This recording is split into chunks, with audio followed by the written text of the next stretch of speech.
हमारे भारत का जो मुसलमान है वो एक तरीके से बहुत ही गैर जिम्मेदाराना होता चला जा रहा है, क्योंकि हमारे भारत के जो मुसलमान हैं वो सिर्फ अपनी ज़िंदगी को ही ज़िंदगी समझते हैं, वो सिर्फ अपने जीने को ही जीना समझते हैं। उनको सिर्फ अपनी ही तकलीफ़ दुनिया में सबसे बड़ी तकलीफ़ लगती है। वो सिर्फ अपने पेट के लिए जीते हैं, अपने ऐशो आराम के लिए जीते हैं, अपने प्रॉपर्टी के लिए जीते हैं, अपने बच्चों के लिए जीते हैं आप, और अपने रिश्तेदारों के लिए जीते हैं।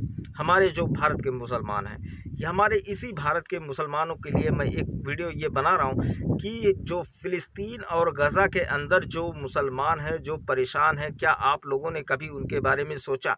क्या आप लोगों ने कभी उनके बारे में दुआएं की?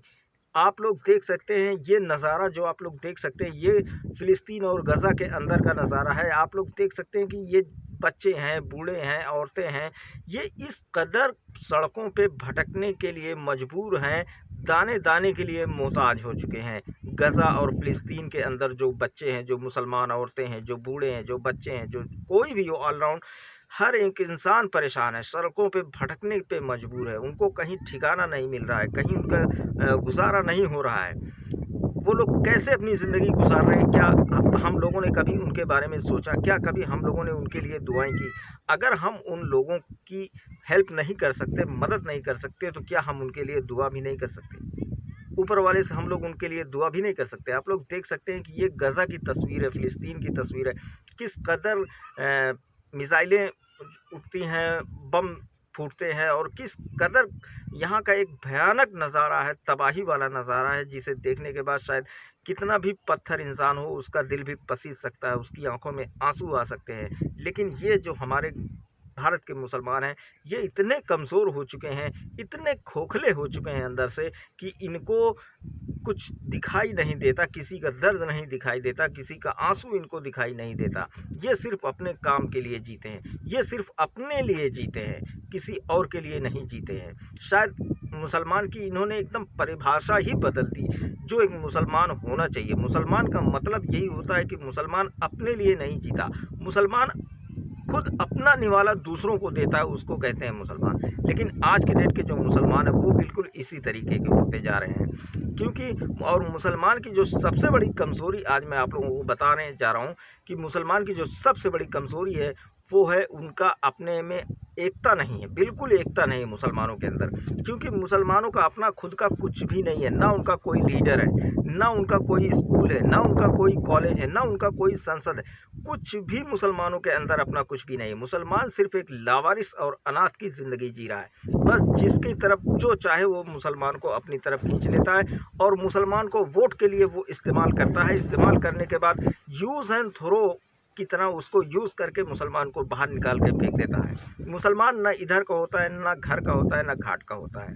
आप लोग देख सकते हैं किस कदर ये फ़िलिस्तीन और गज़ा के अंदर जो मुसलमान है, किस कदर वो परेशान है, तबाह है, बर्बाद है।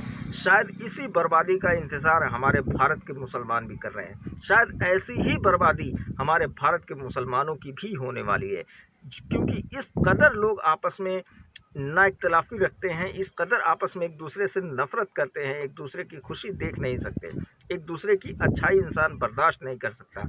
ये मुसलमानों के अंदर एक बहुत ही बड़ी बीमारी आ चुकी है, जो ये इतना भयानक रूप लेगी कभी कि गज़ा और फ़िलिस्तीन की तस्वीर हमारे भारत में, हमारे मुसलमानों के ऊपर शायद होने वाली है। इस तरीके के लोग यहाँ पे हैं कि कोई किसी का दर्द, कोई किसी की तकलीफ़ नहीं समझ सकता। आप लोग देख सकते हैं ये गज़ा की तस्वीर है। क्या हम अगर उनकी हेल्प वहाँ से जाके नहीं कर सकते, तो क्या हम मुसलमान इतने गिर चुके हैं, इतने मिट चुके हैं, इतने मर चुके हैं कि क्या हम ऐसे लोगों के लिए दुआ भी नहीं कर सकते? दुआ भी उनके हक़ में नहीं कर सकते हम। आप लोग देख सकते हैं कि ये गज़ा की जो तस्वीर है, इनमें बहुत सारी ऐसी महिलाएँ हैं, औरतें हैं, बूढ़े हैं, बच्चे हैं, जो कई-कई दिन के भूखे हैं, जिनको एक रोटी, एक निवाला भी मुयस्सर नहीं होता, जिनको पीने के लिए पानी तक नहीं मिलता। ये किस कदर सड़कों पे भटकने के लिए मजबूर अपनी ज़िंदगी जी रहे हैं। और हम और आप ऐसे इंसान हैं, ऐसे मुसलमान हैं कि हम सोचते हैं कि हमारा पेट भर गया तो सारी दुनिया का पेट भर गया। हम सुकून से अपने घर में सोते हैं तो शायद पूरी दुनिया ही सुकून से घर में सोती होगी। नहीं, ऐसा बिल्कुल भी नहीं है। हम लोग अपने घर से बाहर निकल के ज़रा दूसरों के बारे में सोचें और ज़िंदगी के बारे में सोचें और देखें कि सामने वाला किस कदर परेशान है और कैसी ज़िंदगी जी रहा है। तब शायद हमारे अंदर का जो इंसान है वो ज़िंदा होगा। हम मेरा जो वीडियो बनाने का मकसद बस यही था कि हमको अपने अंदर इंसानियत पैदा करनी है, जो हमारे अंदर से धीरे धीरे ख़त्म होती जा रही है। हमको किसी का दर्द, किसी की तकलीफ़ महसूस नहीं होता, हमको सिर्फ़ अपनी तकलीफ़ और अपना दर्द ही महसूस होता है। तो आज का मेरा जो वीडियो था वो इसी बात पे आधारित था। मिलते हैं फिर किसी नेक्स्ट वीडियो में, तब तक के लिए जय हिंद।